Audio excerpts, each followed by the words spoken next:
Okay, thank you to the Doctor page for getting these images first from Character Toys. So these are expected in stores on the 5th of October. So, not very long away, just a couple of weeks. So, we'll go through them all. So, this one, out. So, the Terror of the Zygons one was the one I was interested to see what they do. And it is interesting.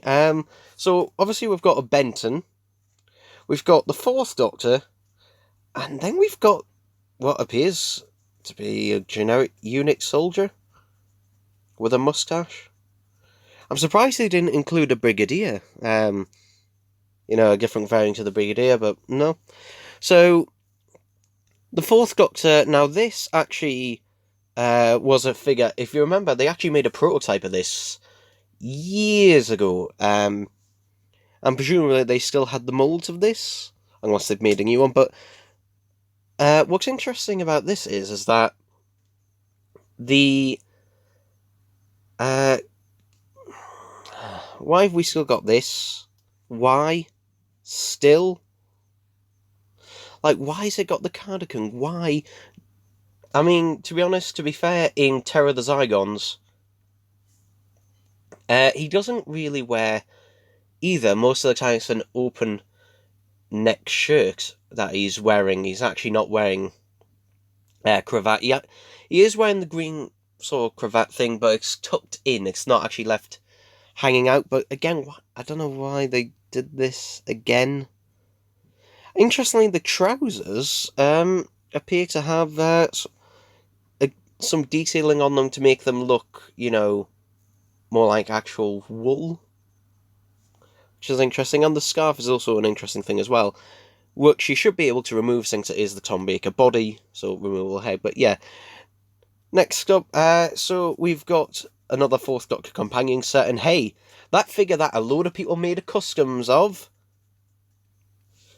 well, there it is. There is the Romana 2 from Haunts of Nymon, and we've got another Romana 1 variant and a Serging variant. I don't think there's I think out of them, the Romana 1 obviously variant works the most.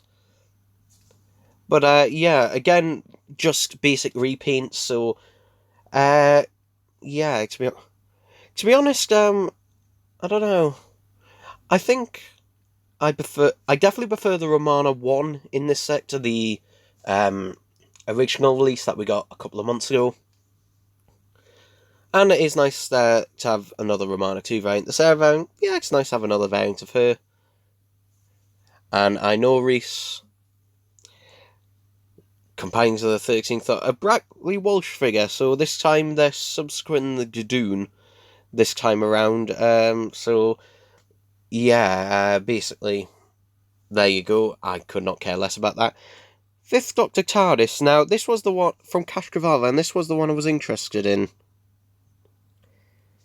Because whether they were going to do a regeneration variant, or they were going to do the variant without the celery, and they've done neither. They've done it with the celery, which he doesn't actually put on till the end of the story, and he's wearing the hat as well, which he doesn't wear until the end of the story as well. So, but it is nice because this figure has only previously been released in the Planet of Fire set, which is quite rare these days. And the Fifth Doctor TARDIS is exactly the same as the previous one. The only difference is it doesn't have the mud around the base. It's a bit cleaner in that regard, but otherwise the same as the previous release. But obviously the thing we all want to look at are the Daleks. So, as ever, we're getting two Daleks from the Chase. Not the Chase. Dalek's Master Plan. Now, the Dalek's Master Plan Supreme Dalek looks pretty much the same as the previous release. And then we've got the Flamethrower Dalek, which, at least in the prototype images here, has the correct amount of discs around the eye, and the more accurate egg cup dome lights. And then for the Chase, now this is interesting. So we got this image, which is clearly being, the images are being flipped. So the Chase Guard remember that tweet from Alduar saying that they're never going to do another Chase Garg variant? Here it is. And it's kind of a mishmash between the previous two releases. So, it's got the, thinner 60s, TV 60s base, like the previous release, and the Egg Cup dome lights. However, it has been given the more bluey tint to the silvery finish of it rather than just being a regular silver. So that is interesting.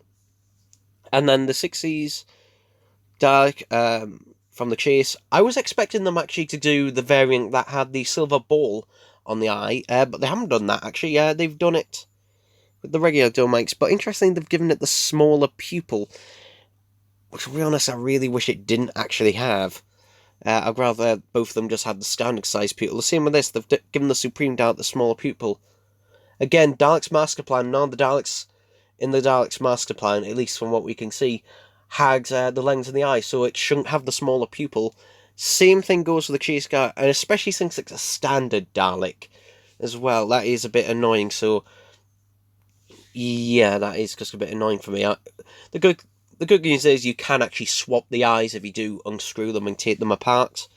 But again, these are expected on October 5th, so thank you to the Doctor Who page for doing this. I probably will do a live stream discussing these more.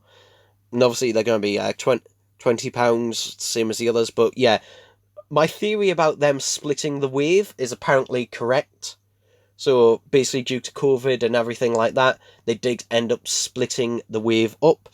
But to be honest, it's kind of worked out a bit better that way, because it means that, you don't break the bank as much, because otherwise you will be spending a heck of a lot of money at B&M in one, if you bought it all in one go, which I normally do.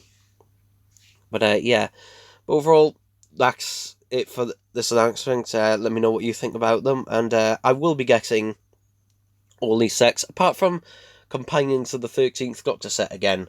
So I'll give you 3 guesses on why that is. But yeah, that's it for this video, and I'll see you next time. Bye bye.